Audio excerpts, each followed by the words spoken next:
हमारी ग्राम पंचायत है निगासन की जी। तो मैंने वहाँ देखी है लदौरी पंचायत और ये कि 2-3 ग्राम पंचायत है वाकई विकास में बहुत ही आगे है। काम भी हुआ है, अच्छा हुआ है। तो उन्हीं को देखते हुए मैं चाहता हूँ कि हमारी भी जितनी भी ग्राम पंचायतें आती हैं वो भी ऐसी हैं। जी। आपके क्षेत्र में यदि आप चुने जाते हैं तो लाभार्थियों की सूची आप किस प्रकार से बनाएंगे? लाभार्थियों की सूची मैं देखूंगा कि वाकई में उस लायक वो हैं तो उन्हीं को मैं पहले खड़ा करूंगा और उनको चुनूंगा। जी। सरकारी योजनाओं का लाभ अंतिम व्यक्ति तक आप कैसे पहुंचाएंगे? अभी तो खैर सरकारी जो व्यवस्थाएं आएंगी, मेरा ये रहेगा कि मैं हर व्यक्ति तक वो काम पहुंचाऊं और बुलवाऊं और एक बैठक हम लोगों की हो, उसमें लोग सहयोग करें और जुड़े हमसे जी। और उस चीज़ का लाभ लें। शिक्षा को आप कैसे देखते हैं? आपके क्षेत्र में शिक्षा व्यवस्था कैसी है? शिक्षा व्यवस्था लचर है लेकिन अच्छी होगी। जी। अगर मैं आया तो मैं यही चाहूँगा कि शिक्षा व्यवस्था अच्छी सुचारू तरह से अच्छी लागू। तो हमारे प्रेजेंट टाइम में जिला पंचायत है उनसे मैं संतुष्ट नहीं हूँ, उन्होंने कोई भी काम नहीं करा है। सबसे पहले मेरा काम जो मैंने बताया रोडों का वो पहले करवाऊंगा और जो पानी की समस्याएं हैं वो करवाऊंगा और जो हमारे तालाब वगैरह जो हैं जो आज पार दिए गए हैं उसमें पूरा वो रहेगा कि वो खुलवाने की कोशिश करूँ मैं। रास्ते बहुत बढ़िया बनाया गया है। जी। तो फिर यहाँ पे क्या कमी रह गई? एक्चुअली क्या है ना, जो अभी जो रोडें खराब जो पहले से ख़राब जर्जर थी वो तो खैर सही हुई हैं, लेकिन आने वाले वक्त में जो है सही हो रही हैं, लेकिन जो कुछ रोडें बची हैं जी, मेरा प्रयास है कि वो भी सही हो। देखिए मेरा पहला वादा तो होगा रोड को लेकर के जी।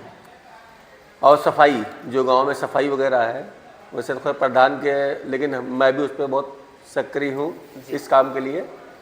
और जो हमारे बेरोजगार युवक हैं, हमारे भाई, नरेगा में जो स्कीमें निकलती हैं उनमें उनका सहयोग हो और गांव में बेहतर सफाई और लाइट, इन पे मेरा ज़्यादा फोकस है। जी। देखिए मैं ये चाहता हूँ कि जैसे कोई भी काम मुझे मिले तो उसमें 100% तो खैर सहयोग मेरा हो और करने का भी मैं वो रखता हूँ। जो स्थिति रोडों की बनी हुई है वो बहुत दयनीय है। जी। आप निकल के देखेंगे, अभी जाएंगे और अभी आपको शायद पड़ा भी होगा, स्थिति देखी होगी जी।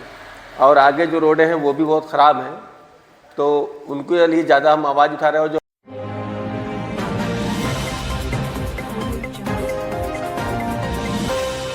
नमस्कार, मेरा नाम गौरव है और आप देख रहे हैं लखीमपुर खीरी दस्तक। मैं इस वक्त जनपद लखीमपुर खीरी के महवागंज में मौजूद हूँ। यहाँ से फूलबेहड़ तृतीय से जिला पंचायत सदस्य पद के प्रत्याशी हैं मुसीर अहमद जी, जो ये जिला पंचायत लड़ेंगे और इन्हें अपने क्षेत्र में सबसे बड़ी समस्या क्या दिखी और यदि ये चुन कर के आते हैं तो किस प्रकार की सुविधाओं से अपने क्षेत्र को जोड़ेंगे। तो सबसे पहले मैं स्वागत करता हूँ इनका। स्वागत है भैया जी आपका। जी, मेरा नाम मुशीर अहमद महवागंज जी। और मैं चुनाव लड़ रहा हूँ फूलबेहड़ तृतीय से जिला पंचायत सदस्य। तो सबसे बड़ी समस्या आपने अपने क्षेत्र में क्या देखी? हमारे यहाँ एक तो समस्या गौशाला की भी है, जो हमारे यहाँ आवारा पशु घूमते रहते हैं उनकी भी जो हमने आवाज़ उठाई काफ़ी। हमारे यहाँ एक बना हुआ था वो, लेकिन फिर वो कुछ दिन चालू हुआ बंद हो गया। और जो सड़कें हमारे यहाँ हैं गांव की, या आप मेन रोड ले लीजिए जी, बहुत ही जर्जर और खस्ता हाल है। नाली वगैरह भी हैं, उनका भी पानी तो खैर ही है, लेकिन हमारे जो प्रधानमंत्री जी ने अभी टंकियां जो बनवाई हैं, खैर बहुत ही अच्छा हमारा योगदान चल रहा है उनका जी। लेकिन हमारे यहाँ जो स्थिति रोडों की बनी हुई है वो बहुत दयनीय है। जी। आप निकल के देखेंगे, अभी जाएंगे और अभी आपको शायद पड़ा भी होगा, स्थिति देखी होगी जी। और आगे जो रोडें हैं वो भी बहुत ख़राब हैं, तो उनके लिए ज़्यादा हम आवाज़ उठा रहे हो। जो हमारे युवा हैं जो इस काम से बेचारे लगे हुए हैं और साथ भी हमारा दे रहे हैं, उनके रोज़गार हेतु जैसे हमारे यहाँ वो चल रहा है नरेगा वगैरह, जी। उनकी भागीदारी जरूरी है। आपका राजनीतिक सफर अब तक क्या रहा है? अभी तो मैं तो पहली बार ही आया हूँ इस सफ़र में। जी। अभी तक मैंने कोई इलेक्शन लड़ा नहीं है, लेकिन हमारे दोस्त और हमारे चाहने वाले और हमारे बुजुर्ग उन्होंने कहा आप लड़िए जी। और हम आपके साथ में खड़े हुए हैं। अच्छा, आप यदि चुनाव लड़ रहे हैं जी, तो जी। आपके सबसे बड़े 5 वादे क्या होंगे? देखिए, मेरा पहला वादा तो होगा रोड को लेकर के जी। और सफाई, जो गांव में सफाई वगैरह है, वैसे तो खैर प्रधान के, लेकिन मैं भी उस पर बहुत सक्रिय हूँ इस काम के लिए। और जो हमारे बेरोजगार युवक हैं, हमारे भाई, जी। नरेगा में जो स्कीमें निकलती हैं उनमें उनका सहयोग हो, और गांव में बेहतर सफाई और लाइट, इन पे मेरा ज़्यादा फोकस है। जी। जी। क्या इससे पहले आपने कोई चुनाव लड़ा है? नहीं, अभी तक तो मैंने कोई चुनाव नहीं लिया। आपको चुनाव लड़ने का प्रेरणा कहाँ से मिली?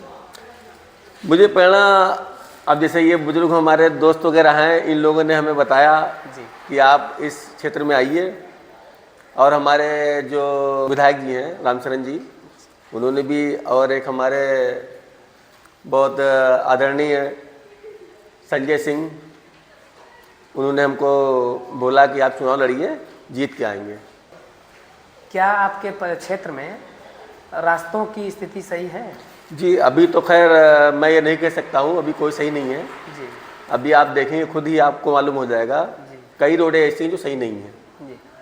तो ये तो कहा जाता है सरकार की तरफ से कि इस सरकार में इंफ्रास्ट्रक्चर जो है बहुत ही बढ़िया है, नहीं, बहुत रास्ते अच्छा। बहुत बढ़िया जी, बनाया जी, गया जी, है, जी। तो फिर यहाँ पे क्या कमी रह गई? एक्चुअली क्या है ना, जो अभी जो रोडें खराब, जो पहले से खराब जर्जर थी, वो तो खैर सही हुई हैं, लेकिन आने वाले वक्त में जो है सही हो रही हैं। लेकिन जो कुछ रोडें बची हैं, जी। मेरा प्रयास है कि वो भी सही हो। आपके क्षेत्र में क्या जल भराव की समस्या रहती है? नहीं, खैर हमारे क्षेत्र में इधर तो नहीं है, लेकिन आगे आने वाले जो फूलबेट तिथि, जो इधर राजापुर वगैरह है, हजरतापुर वगैरह है, इनमें जल भराव की समस्या है। फूलबेहड़ तितरी में कितने ग्राम पंचायत आते हैं? लगभग ये आते हैं 16, बाकी ग्राम सभाएँ तो 16 जी। हैं, बाकी करीब 25 गाँव हैं। इसमें आबादी कितनी होगी? आबादी लगभग आप मान के चलिए 55,000 अच्छा, वोटर? वोटर, 55,000 वोटर हैं? मतलब 55,000 वोटर है, आबादी तो ज़्यादा ही है। ठीक है। तो आपने कहा कि रास्ता है ठीक ठाक, लेकिन आपके क्षेत्र में उतना अच्छा नहीं है। जी, जी। जी। तो अब तक जो जिला पंचायत रहे हैं या जो इस समय हैं, उनसे आप कहाँ तक संतुष्ट हैं? देखिए, अभी जो हमारे प्रेजेंट टाइम में जिला पंचायत है, उनसे मैं संतुष्ट नहीं हूँ। उन्होंने कोई भी काम नहीं करा है। अच्छा। ना तो एक मतलब करवाया ही नहीं, ना कोई रोड का काम, कुछ भी नहीं करवाया। जी। अब ये आप जो भी समझ लीजिए क्यों नहीं करवाया। जी। ग्राम पंचायतों में स्वास्थ्य की सुविधा कैसी है? स्वास्थ्य की सुविधा खैर हमारा जो फूलबेड़ है उसमें तो खैर ठीक है, बाकी अन्य गाँव में स्वच्छता ठीक नहीं है। जी। जी। तो यदि आप चुन करके आते हैं तो स्वास्थ्य के लिए आप क्या करेंगे? मैं बेहतर प्रयास करूंगा, और हमारे जो मुख्यमंत्री जी हैं उनसे मैं वो बात बोलूँगा कि हमारे गांव में स्वास्थ्य की सेवाएं सुचारू रूप से अच्छी चालू करें। यदि आप चुन करके आते हैं, सबसे पहला काम आपका क्या होगा? सबसे पहला मेरा काम जो मैंने बताया रोडों का, वो पहले करवाऊँगा, जी। और जो पानी की समस्याएँ हैं वो करवाऊँगा, और जो हमारे तालाब वगैरह जो हैं, जो आज पार दिए गए हैं, उसमें पूरा वो रहेगा कि वो खुलवाने की कोशिश करूँ मैं। शिक्षा को आप कैसे देखते हैं? आपके क्षेत्र में शिक्षा व्यवस्था कैसी है? शिक्षा व्यवस्था लचर है, लेकिन अच्छी होगी। जी। अगर मैं आया तो मैं यही चाहूँगा कि शिक्षा व्यवस्था अच्छी, सुचारू तरह से अच्छी लागू, अच्छी चालू हो। शिक्षा व्यवस्था को और आगे बढ़ाने के लिए आपके तरफ से क्या कदम उठाए गए अब तक? अभी हमारे यहाँ सिंगापुर में एक स्कूल बन रहा है, ये सरकारी कन्या विद्या स्कूल, नाम भी रखा नहीं गया, लेकिन बन रहा है, बहुत अच्छा उसका रिजल्ट आया है। और भी स्कूल बन रहे हैं जी। हमारे एक दोस्त हैं गुप्ता जी, उनकी देख रेख में, और उसमें हम लोगों ने सहयोग भी किया है। विकास कार्यों में पारदर्शिता किस प्रकार से सुनिश्चित करेंगे आप? देखिए, मैं ये चाहता हूँ कि जैसे कोई भी काम मुझे मिले तो उसमें 100% तो खैर सहयोग मेरा हो, और करने का भी मैं वो रखता हूँ। जी। सरकारी योजनाओं का लाभ अंतिम व्यक्ति तक आप कैसे पहुँचाएंगे? अभी तो खैर सरकारी जो व्यवस्थाएं आएंगी, मेरा ये रहेगा कि मैं हर व्यक्ति तक वो काम पहुंचाऊं और बुलवाऊं, और एक बैठक हम लोगों की हो, उसमें लोग सहयोग करें और जुड़े हमसे जी। और उस चीज़ का लाभ लें।